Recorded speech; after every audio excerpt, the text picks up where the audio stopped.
Hello my dear friends, आप सभी का हमारे चैनल करंट इश्यू पर स्वागत है। दोस्तों, applied mathematics second polytechnic second semester के अंतर्गत है। सेकंड सेमेस्टर में आप सभी के लिए जो अप्लाइड मैथमेटिक्स सेकंड है उसका हमने आपको लेक्चर नंबर 5 तक कंप्लीट किया। आज का वीडियो लेक्चर नंबर 6 हो जाए, जो कि आपका चैप्टर नंबर 1 चल रहा है। जो उसके इंपॉर्टेंट क्वेश्चन है या फिर आपकी जो एक्सरसाइज है उसके एक एक क्वेश्चन को मैं आपको लगवा रहा हूँ। जो भी स्टूडेंट देख रहे हैं उन चीज़ों को समझें और क्वेश्चन को प्रैक्टिस करें। आप भी रफ पेन लेकर बैठें और लगाने की कोशिश करें। आइए चलते हैं आज के लेक्चर में 6 में, देखते हैं आपके लिए आज का क्वेश्चन कौन कौन सा बचा हुआ है। हम यहाँ पर चैप्टर 1 की बात कर रहे हैं दोस्तों, तो आइए पहले देखते हैं कि अब कौन सा क्वेश्चन आगे डिस्कस करना है। दोस्तों, हमने आपको यहाँ पर क्वेश्चन नंबर 26 तक डिस्कस कर दिया था। 27, 28 और 9 या फिर 30 ये सभी क्वेश्चन हैं। सबसे पहले मैं क्वेश्चन लेने चाहूँगा आपको क्वेश्चन नंबर यहाँ पर 30। ओके, तो क्वेश्चन नंबर 30 को क्वेश्चन नंबर 29 देखते हैं, उसके बाद आगे क्वेश्चन को डिस्कस करते हैं। चलिए, क्वेश्चन नंबर 29।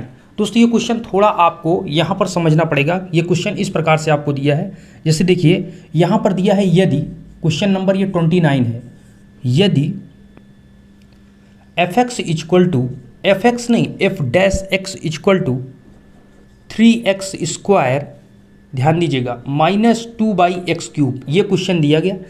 और इसमें दिया है तथा f1 equal to 0, f1 equal to 0, तो fx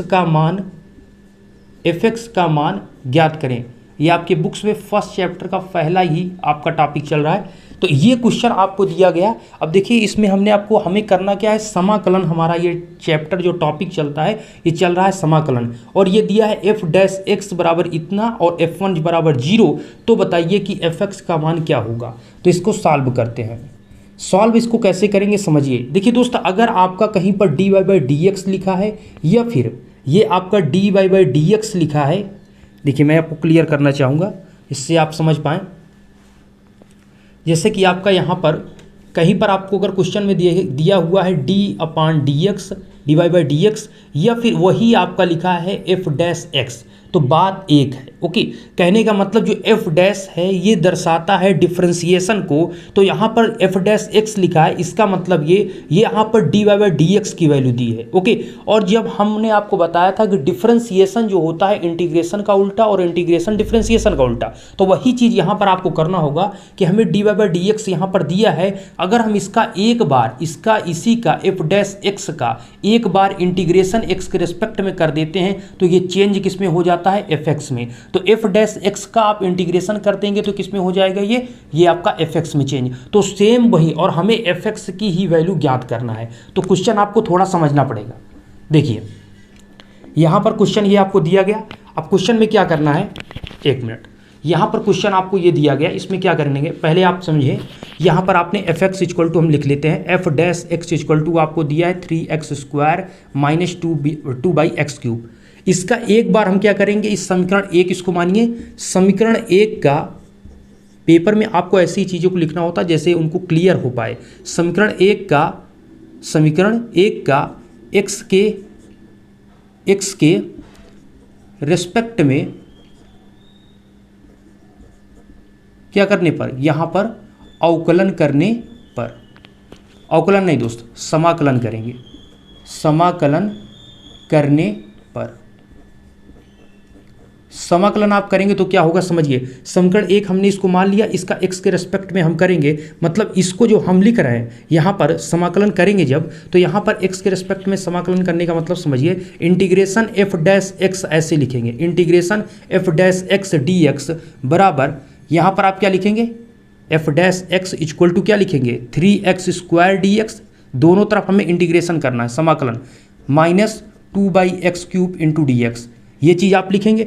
हम कह रहे हैं आपका f डैश एक्स दिया, ये डिफरेंशिएशन है, डिफरेंशिएशन का उल्टा इंटीग्रेशन होता है। तो हम इसका इंटीग्रेशन करेंगे तो हमें क्या मिल जाएगा, fx, और जो कि आपको चाहिए वही हमको वैल्यू निकालना है। तो हम इसका कर देते हैं जैसे, तो ये आपका चेंज में हो जाएगा क्या, f डैश एक्स का इंटीग्रेशन fx हो जाएगा।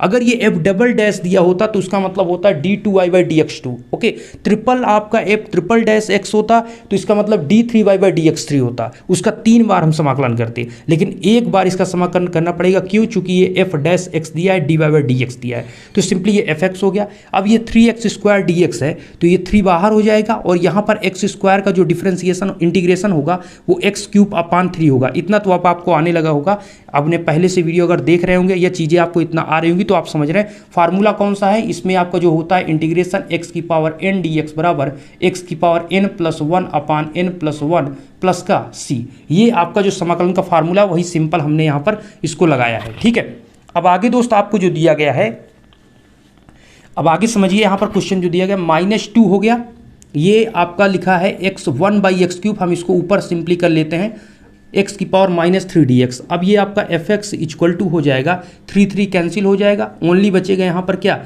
x³ -2।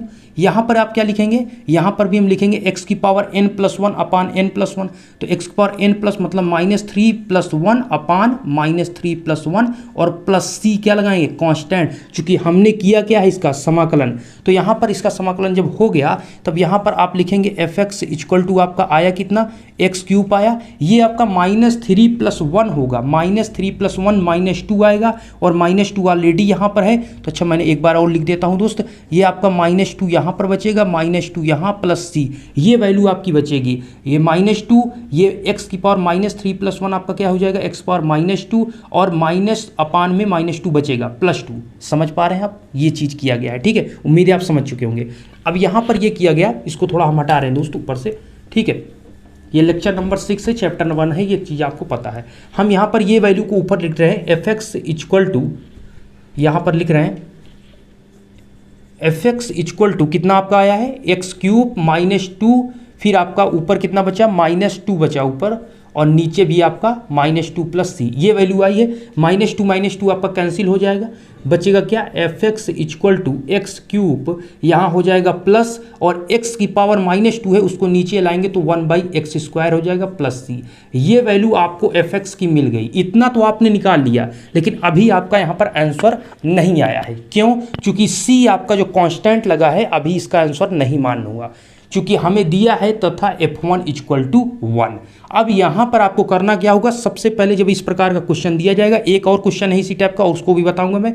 यहाँ पर fx जब दिया जाएगा तो सबसे पहले उसका हम क्या करेंगे, समाकलन करेंगे, चूंकि ये डिफ्रेंसिएशन दिया है, हम इसका इंटीग्रेशन करेंगे एक बार x के रेस्पेक्ट में। सिंपली यहाँ पर हम इस समाकलन जब करते हैं तो ये जो आपका समाकलन हुआ उससे मिलेगा आपको fx, जो fx वैल्यू आपको मिली हुई है, इसमें आपका जो प्लस c है इसकी भी वैल्यू आपको फाइंड आउट करना पड़ेगा। उसके लिए दिया है आपको f1 = 0, क्या दिया है f1 = 0। तो आपको करना कुछ नहीं दोस्त, यहाँ पर क्या करना होगा आप समझिएगा, यहाँ पर आपको करना क्या होगा, आप जहाँ पर f1 मतलब x की जगह पर आपको 1 रखना है और f1 की जगह 0, तो x की जगह पर 1 रखिए, ये हो गया f1, और यहाँ पर x की जगह पर 1 रखिए, 1³ + 1³ प्लस क्या c। अब f1 बराबर कितना दिया है, क्वेश्चन में आपका 0 दिया है, तो ये 0 यहाँ पर रखें। कहने का मतलब f1 = 0 है, तो f1 की जगह तो हम 0 रखेंगे, बट x जो होता है जैसे fx होता है तो x की स्थान पर क्या पड़ रहा है 1, तो x की जगह पर हम 1 रखेंगे, तो इसलिए यहाँ पर 0 हो गया, ये 1 + 1 हो जाएगा प्लस c, ये 1 हो गया, इसका 1³ 1 ही होगा प्लस c, इसको 1 + 1 2 होगा, उधर आप भेज देंगे इस साइड, जैसे ही आप भेजते हैं तो c = -2 आएगा, मतलब c की वैल्यू कितनी आ गई, -2 आ गई। अब इस c की वैल्यू को यहाँ पर पुट कर दीजिए, जैसे ही c की वैल्यू आप पुट करते हैं fx = x³ + 1/x², और यहाँ पर वैल्यू कितनी है c प्लस c जो दिखा है वहाँ पर c की वैल्यू -2 है, तो -2 आप रख दीजिए। ये आपका जो आया ये करेक्ट आंसर आपका है, ये क्या है, ये करेक्ट आपका आंसर है। ठीक है, उम्मीद करते हैं आप समझ रहे होगे। कहने का मतलब एक बार आपको डिफरेंशिएशन करना है, आप ऐसा लिखें या ना लिखें, समीकरण 1 का x के रेस्पेक्ट में समाकलन करने पर सिंपली आप लिख सकते हैं समीकरण 1 का समाकलन करने पर, या इंटीग्रेशन आप सिंपली लिख सकते हैं। जब आप समाकलन करेंगे तो आपको fx की वैल्यू फाइंड आउट होगी, जब fx की वैल्यू आपको मिल जाएगी तो उसमें आपको जो f1 बराबर जैसे यहाँ पर दिया है उसको आप रखेंगे तो c की वैल्यू आपको मिलेगी, जैसे यहाँ पर -2 मिला, फिर इसको यहाँ पर पुट करेंगे तो आपकी वैल्यू आ जाएगी। ये क्वेश्चन नंबर 29 था जो कि आपको इंपॉर्टेंट था, इस प्रकार का अगर क्वेश्चन पूछा जाता है तो आप इसको जरूर बताएं। एक इसी टाइप का और क्वेश्चन है, उसको भी यहाँ पर मैं बताना चाहूँगा। ठीक है, उम्मीद है आप समझ चुके होंगे। चलिए मैं इसको हटाता हूँ। ठीक है दोस्तों, इस क्वेश्चन को मैं यहाँ पर हटाता हूँ। क्वेश्चन नंबर 30 की तरफ चलते हैं। अगर बुक्स आपके पास है तो आप उसको देखते रहिए। कुछ स्टूडेंट कमेंट करते हैं बुक्स के लिए, तो दोस्त मेरे पास ऐसा कोई अभी बुक्स का PDF नहीं है, ठीक है, जिससे मैं आपको प्रोवाइड अभी कर पाऊँ। तो अभी आप ऐसे क्वेश्चन को देखकर, अगर आपको नहीं क्वेश्चन मिल रहे हैं, बुक्स आपको नहीं मिल रही, तो आप ऐसे ही क्वेश्चन को देख कर लगा सकते हैं। मैंने एक एक क्वेश्चन को यहाँ पर इसीलिए डिस्कस कर रहा हूँ कि आपकी प्रश्नावली का एक भी क्वेश्चन वैसे नहीं छूटेगा, ठीक है। अगर आप रेगुलर स्टूडेंट होंगे तो आपको ये चीज़ मालूम है। क्वेश्चन नंबर 30 की तरफ चलते हैं। चलिए, दिया आपको क्या है दोस्त, ये देखिए जो हमने अभी आपको बताया था, यदि dy/dx fx equal to 4x³ -3/x⁴, okay, और तथा यहाँ पर दिया है f2 इक्वल टू 0। क्या है ये f2 इक्वल टू 0 है, तो fx का मान ज्ञात करें, ओके। यहाँ पर आपको fx का मान ज्ञात करना है। तो चलिए इसको सॉल्व करते हैं। कैसे करेंगे? सेम वही प्रोसेस आपको करना है, यहाँ पर वही चीज़ करना है जैसे कि वहाँ पर आपको f' लिखा था, वैसे यहाँ पर d/dx fx लिख दिया। बात वही है, हमने कहा ना, आप ये f' आपका लिखा है या आपका d/dx लिखा है, इसका मतलब भी डिफ्रेंसिएशन है, f' का मतलब भी डिफ्रेंसिएशन है। तो कहने का मतलब जो आपको यहाँ पर दिया गया है, यहाँ पर हम लिखते हैं dy/dx fx equal to 4x³ -3/x⁴। समीकरण नंबर 1 हमने लिख दिया। इसका हम यहाँ पर डिफ्रेंसिएशन को हमको करना है इंटीग्रेशन। क्यों? क्योंकि हमें प्राप्त करना है fx, ये दिया है f', इसी वैल्यू को हम लिख सकते हैं f', समझ रहे हैं आप इसी को, ठीक है।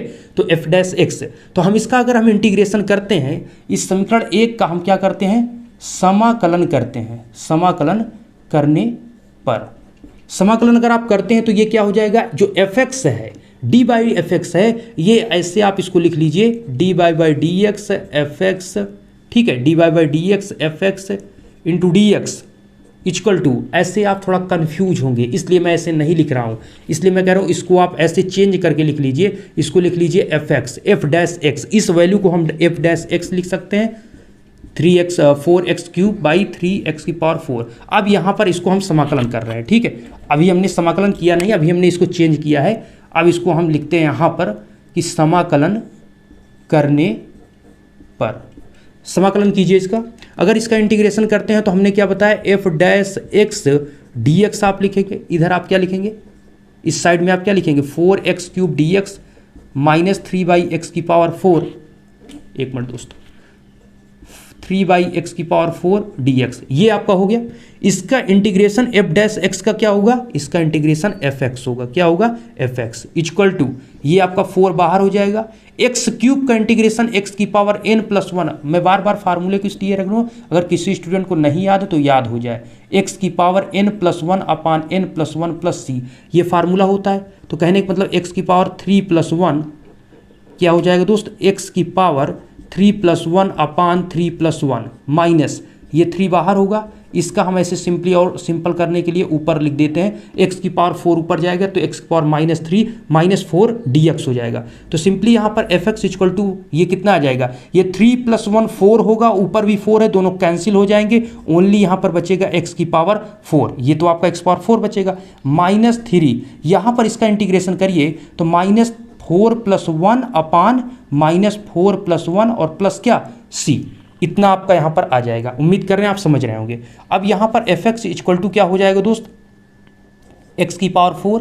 अब यहाँ पर ध्यान से देखिए, -3 यहाँ पर भी है और -4+1 करेंगे तो -3 यहाँ पर भी आएगा, सेम वैल्यू यहाँ पर आएगी और दोनों आएगा तो यहाँ पर -3 कैंसिल होगा, ओनली यहाँ पर प्लस बचेगा, ये आप समझ रहे होंगे। तो प्लस बचेगा और यहाँ पर क्या बचेगा, यहाँ पर x⁻³ और प्लस c आपका बचेगा। तो ये आपका जो हुआ, ये fx की वैल्यू हुई, fx बराबर x⁴ plus x⁻³ plus c, ये fx की वैल्यू हुई। लेकिन अभी आंसर आपका नहीं आया। जब इस प्रकार का क्वेश्चन दिए तो आपको जैसे यहाँ पर f2 बराबर 0 दे दिया, उसमें f1 बराबर 0 दिया था, जब ऐसे दे दे तो पहले आपको यहाँ पर ये समझना है कि fx निकालने के बाद c की वैल्यू भी आपको निकालना है, उसके बाद ही आपका कंप्लीट आंसर माना जाएगा। तो यहाँ पर जो आपका इक्वेशन है, मैं इस इक्वेशन को यहाँ पर ऊपर लिखता हूँ। अब यहाँ पर इस क्वेश्चन का अब यहाँ पर जरूरत नहीं है, हमें f2 बराबर 0 याद रखना है। तो यहाँ पर f2 बराबर 0 अगर हम याद रखते हैं तो यहाँ पर आप ध्यान दीजिए, यहाँ पर आपका क्या है, एफ एक्स बराबर आपने कितना निकाला है, एफ एक्स बराबर हमने निकाला है एक्स की power 4 plus X minus 3 plus C, ये है। हमें रखना है F2 बराबर 0, मतलब यहाँ पर अब क्या होगा, F2 बराबर 0 मतलब x की जगह पर 2 रखना है। x की जगह पर हमें क्या रखना है, x की जगह पर हमें यहाँ पर x की जगह पर दोस्त x की जगह पर 2 रखना है और F2 की जगह पर 0। तो यहाँ पर पहले x की जगह पर 2 रखिए, F2 हो गया ये, ठीक है।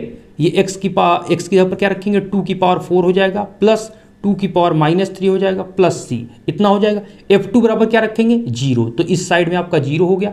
इसको आप कितना लिखेंगे, ये आपका 16 हो जाएगा, 2 की पावर 4 कितना होगा 16, प्लस इसको आप नीचे लाइए तो 2 की पावर 3 प्लस का कितना होगा 1/8 हो जाएगा प्लस c। इसको सॉल्व कीजिए, अगर आप सॉल्व करते हैं तो c इक्वल टू कितना हो जाएगा, यहाँ पर आप ध्यान दें तो 1/16 प्लस 1/8 यही होगा।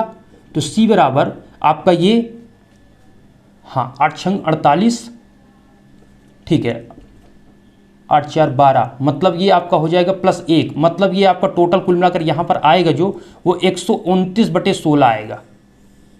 129 बटा एक मिनट दोस्त, 129/16 का मतलब इसको हम ऐसे लिखना था, एक मिनट। c बराबर क्या होगा आपका, हमने उस साइड ट्रांसफर किया, c बराबर आपका कितना हुआ 1/8 प्लस 16, ये सिंपली माइनस, ये आपका हो गया 128, ठीक है, अपान में 8 प्लस ये माइनस, ये ऊपर हो गया 129/8। सी की वैल्यू कितनी आ गई, -129/8, ये आपकी आंसर आई, ठीक है। ये सी की वैल्यू है। सी की वैल्यू आप कहाँ पुट करेंगे, जो आपने एफ एक्स की वैल्यू यहाँ निकाली थी, तो इसी में बस यहाँ पर सी की वैल्यू -129/8 लिख देंगे, वही आपका कंप्लीट आंसर माना जाएगा। तो कहने का मतलब इस क्वेश्चन का जो कंप्लीट आंसर आया वो F X equal to X की power 4 plus 1/x³ minus 129/8 plus, आपको सी अब नहीं लगाना, क्योंकि क्या हुआ, सी की वैल्यू हमने, ये सी की वैल्यू ही हमने फाइंड आउट किया और ये आपका आंसर हुआ, ठीक है। उम्मीद कर रहे हैं आप समझ चुके होंगे। क्वेश्चन इसी प्रकार से आपका यहाँ पर है, ठीक है। तो पहले हमें उसका समाकलन करना है जो भी दिया जाएगा, फिर उसमें समाकलन के बाद आपको जो F1 या F2 की वैल्यू वहाँ पर, या F3 जो भी यहाँ पर दिया रहेगा उसकी वैल्यू को रखना है, उससे आपको C की वैल्यू मिलेगी। उससे क्या मिलेगी, C की, और C को जो मेन इक्वेशन आपका रहेगा fx, उसमें पुट कर देंगे, वो आपका आंसर हो जाएगा। उम्मीद कर रहे हैं आप ये समझ चुके होंगे, ठीक है। चलिए अब नेक्स्ट क्वेश्चन की तरफ चलते हैं। अगला क्वेश्चन क्या है, ये हमने पहले इसको इसलिए बताया दोस्त कि ये आपको जानना इंपॉर्टेंट था। 29 और 30 मैंने आपको डिस्कस कर दिया। अब बात करेंगे मैं 27 की तरफ क्वेश्चन को, ठीक है। ये आपको 27 मतलब 27 का पहला क्वेश्चन जो दिया है उसको डिस्कस करते हैं। देखिए ये आपको दिया गया है इंटीग्रेशन e की पावर x इंटू ए की power x into D x, ये क्वेश्चन आपको दिया। तो अब इसको सॉल्व करते हैं। ये क्या है दोस्त, 27 का ये पहला क्वेश्चन है। दिया है क्या, ए की पावर x इंटू ई की पावर, बिल्कुल गलत लिख जा रहा है, 1 मिनट दोस्त, e की पावर x इंटू ए की power x into D x, मतलब दोनों की पावर x है, कहने का मतलब ये है। कैसे करेंगे, देखिए इसके दो तरीके हैं। आप किसी को भी फर्स्ट या सेकंड मानकर कर सकते हैं। इसके लिए आपको फर्स्ट और सेकंड का जो रूल है वो आपको पता होना चाहिए, ठीक है। मतलब समाकलन का जो फर्स्ट और सेकंड का रूल होता है कि पहले किसका समाकलन करना है, किसका डिफरेंशिएशन, उसका एक फार्मूला है, उसको हम डिस्कस करेंगे आगे। पहले आज ये क्वेश्चन देख लीजिए, ये आपको पहले ही दे दिया गया, ये इसको बाद में क्वेश्चन में, ये प्रश्नावली में पहले दे दिया गया है। लेकिन आइए समझ लेते हैं इस क्वेश्चन को कैसे आपको लगाना है, ठीक है। इस क्वेश्चन को हम ऐसे लगा सकते हैं, फर्स्ट सेकंड के आधार पर अगर देखें तो सिंपली आप देखिए किसी को फर्स्ट सेकंड ले सकते हैं। देखिए जैसे हमने ए की पावर x को फर्स्ट ले लिया, तो फर्स्ट का ये फार्मूला जो होता है वो आपका होता है e की पावर x हो गया। फिर सेकंड का करते हैं डिफरेंशिएशन, सेकंड का करते हैं इंटीग्रेशन, ठीक है, ये आपका सेकंड हो गया, माइनस समाकलन का चिन्ह लगाते हैं, फिर लिखते हैं आप dy/dx e की पावर x, फिर आप इंटीग्रेशन का चिन्ह लगाते हैं a की पावर x dx, फिर होल इसका पूरे का इंटीग्रेशन करते हैं, ठीक है। इसका पूरे क्या करते हैं, होल इंटीग्रेशन कर देते हैं। अब सिंपली यहाँ पर क्या होगा, ये आपका, और इसको आप क्या मान के चलिए, इस पूरी वैल्यू को आप i मान लीजिए, ठीक है। आई मानकर चलिए, ये पूरे क्वेश्चन को आई मान लीजिए, ठीक है, कुछ भी मान सकते हैं, आई यहाँ पर माना जाता है समाकलन, इंटीग्रेशन, आई से इंटीग्रेशन कहिए। तो ई की पावर एक्स हो गया, ई की पावर एक्स हो गया, ए की पावर एक्स का इंटीग्रेशन क्या होता है तो आपको पता होना चाहिए, ए की पावर ए एक्स का इंटीग्रेशन ए एक्स अपान लॉग ए होता है, माइनस यहाँ पर ई एक्स का इंटीग्रेशन, पहले इतने का इंटीग्रेशन डिफरेंशिएशन इंटीग्रेशन कीजिए, उसके बाद जो वैल्यू आएगी उसका फिर पूरे का करेंगे। तो पहले यहाँ पर इसका ध्यान दीजिए, इसका करेंगे तो क्या होगा, इसका ई एक्स हो जाएगा into d Y by D x, e x का डिफरेंशिएशन हो या फिर इंटीग्रेशन हो सेम वही आता है, उसमें कोई चेंजिंग नहीं होता। ए एक्स का इंटीग्रेशन क्या होगा, ए एक्स अपान लॉग ए, अगर इसका डिफरेंशिएशन करना होता तो क्या होता, ए एक्स इंटू लॉग ए, अगर इंटीग्रेशन है तो अपान में लॉग ए आता है, ठीक है। अब पूरे का क्या करना है, इंटीग्रेशन, ठीक है, ये एक बार ये था आपका, अब ये है, ठीक है, ओके, उम्मीद करते हैं समझ रहे होंगे आप। ई एक्स इंटू ए की पावर एक्स अपान लॉग ए माइनस, अब यहाँ से लॉग ए को आप बाहर कर दीजिए, लॉग ए को आप बाहर कर दीजिए, सिंपली आपका ई की पावर एक्स हो गया, ई एक्स हो गया इंटू डी एक्स हो गया, ठीक है। और भी मेथड से सवाल लग सकते हैं दोस्त, ये एक मेथड बता रहे, अगर आपको कोई और मेथड आ रहा तो उससे भी सवाल लग सकते हैं, आंसर आना चाहिए बस कंप्लीटली, ओके। और थोड़ा आपको तरीका आपका सही होना चाहिए, कहीं पर ऐसा ना हो कि आप प्लस माइनस करते ही बीत रहा है, ठीक है।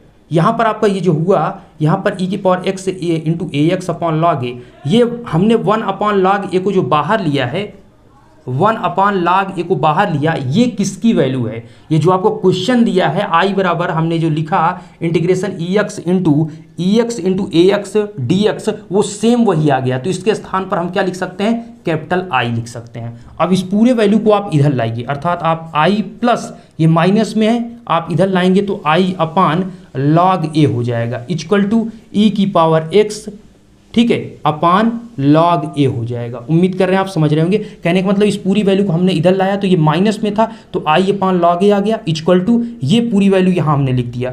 अब ये आई और आई इसमें कॉमन ले लीजिए, ठीक है, आई इसमें कॉमन। देखिए इसका दूसरा तरीका ये है कि आप इसको फर्स्ट, इसको सेकंड मान लीजिए, इसको फर्स्ट मान लीजिए, दोनों तरीके सिंपल हैं, अगर आप कहते हैं उसको भी मैं बता देता हूँ भी, ठीक है। ये देखिए मैं इसको यहाँ पर इसको लिखता हूँ, तो आई प्लस आई इसमें से अगर आप कॉमन लेते हैं तो यहाँ बचेगा 1 + 1 अपान लॉग ए बचेगा, 1 + 1 अपान लॉग ए इसमें से बचेगा, इक्वल टू क्या होगा, ई एक्स ए एक्स अपान में क्या होगा, लॉग ए होगा, ठीक है। अब इसको आगे मैं डिस्कस करता हूँ, ध्यान दीजिएगा, यहाँ पर इतना आपका आ गया, इसमें आप यहाँ पर क्या कर सकते हैं, थोड़ा ये मेथड में क्या है, थोड़ा आपको यह मल्टीप्लाई करना पड़ रहा है, ये आप इसको लिख सकते हैं लॉग ए, और लॉग ई 1 की वैल्यू कितनी आप लिख सकते हैं, लॉग ई लिख सकते हैं, अपान में लॉग ए, इक्वल टू ई की पावर एक्स इंटू ए की पावर, ठीक है, ई की पावर एक्स इंटू ए की पावर एक्स अपान में क्या, लॉग ए, ये वैल्यू आप लिख सकते हैं। हमने किया क्या, ये लॉग ए को इधर मल्टीप्लाई किया,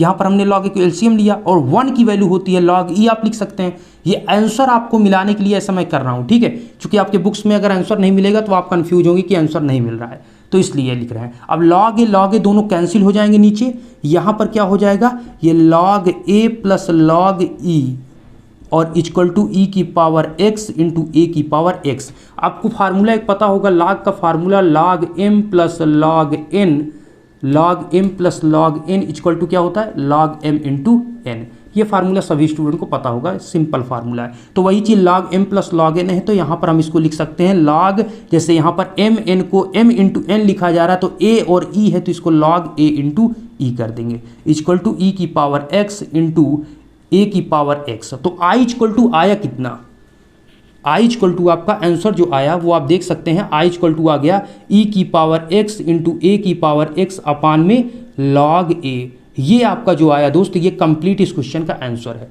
कंप्लीट इस क्वेश्चन का आंसर है। तो कहने का मतलब यहाँ पर आई जो आपने माना था वही आई इक्वल टू आया ना, आप कंफ्यूज मत होइए, आई इक्वल टू जो आपका आपने माना था वही आया, और इसी को आपको सॉल्व करने पर आंसर मिल गया, सिंपल सा, ठीक है। अब देखिए यहाँ पर जो हमने लगाया इसको फर्स्ट और इसको सेकंड माना है, आप चाहें तो इसको सेकंड और फर्स्ट लगा सकते हैं, वो इससे और आसान ही पड़ेगा, ठीक है। आप किसी को मान सकते हैं, मान लीजिए हमने इसको फर्स्ट माना, अब इसको मैं सेकंड मान रहा हूँ और इसको मैं फर्स्ट मान रहा हूँ, ठीक है। अब मैं इसको हटा रहा हूँ, उम्मीद कर रहा हूँ आप लिख रहे होंगे, या तो रोक कर आप पीछे करके लिख लीजिएगा, मैं तेजी के साथ थोड़ा बताना चाहूँगा, इसको समझिएगा।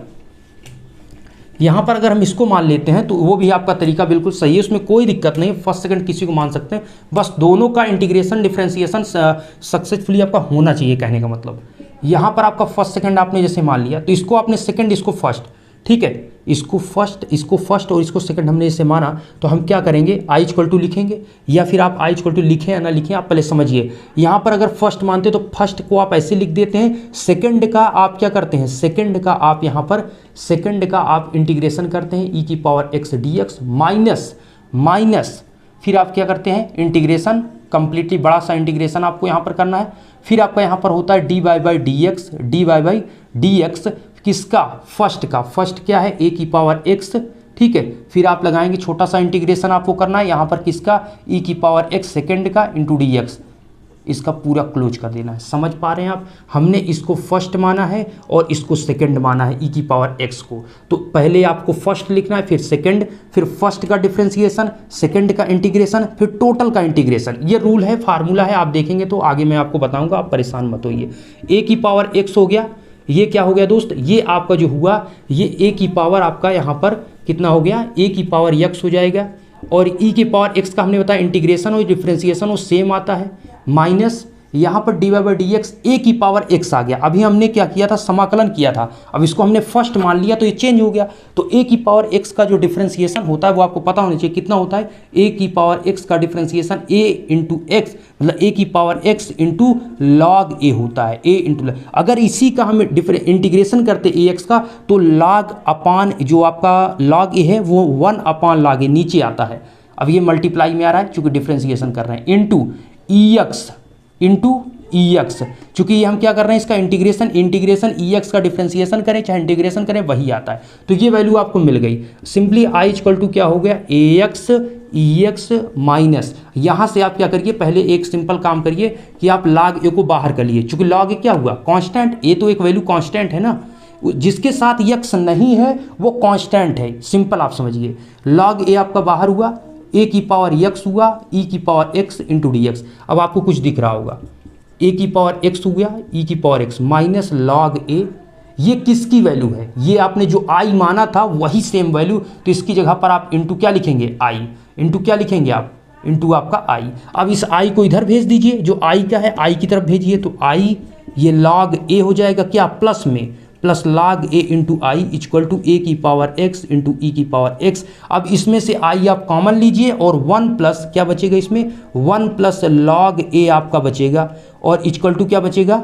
सेम वही चीज़ है, कुछ इसमें डिफरेंट नहीं है, बाद में आप देख रहे हैं वही चीज़ हल होके आ रहा है। ए की पावर कितना हुआ, एक्स और ई एक्स हुआ, 1 प्लस लॉग ए को आप क्या लिख सकते हैं, हमने कहा 1 की वैल्यू जो है उसको आप लिख सकते हैं लॉग ई, लॉग ई की वैल्यू होती है 1, या लॉग 10 की वैल्यू 1 होती है, लेकिन हमें ई के फॉर्म में क्वेश्चन लाना है, चूंकि ई के फॉर्म में है तो हम 1 की जगह पर लॉग ई रखेंगे। तो सिंपली यहाँ पर क्या हो जाएगा, log E plus log A, और ए की पावर एक्स ई की पावर एक्स, तो log A plus log M plus log N क्या होता है, लॉग एम इंटू एन। तो सिंपली ये कितना हो जाएगा, इधर हम लिख देते हैं दोस्त, इस साइड में आपको लिख देते हैं, तो लॉग आपका हो जाएगा लॉग ए इंटू ई और इंटू आई बराबर कितना हो जाएगा, ये ए की पावर एक्स इंटू ई की पावर एक्स। तो आपका आई इक्वल टू जो आंसर आया ए की पावर एक्स ई की power x upon log A into ई, यही आपके क्वेश्चन का कंप्लीट आंसर है, ठीक है, यही आपके क्वेश्चन का कंप्लीट यहाँ पर आंसर है।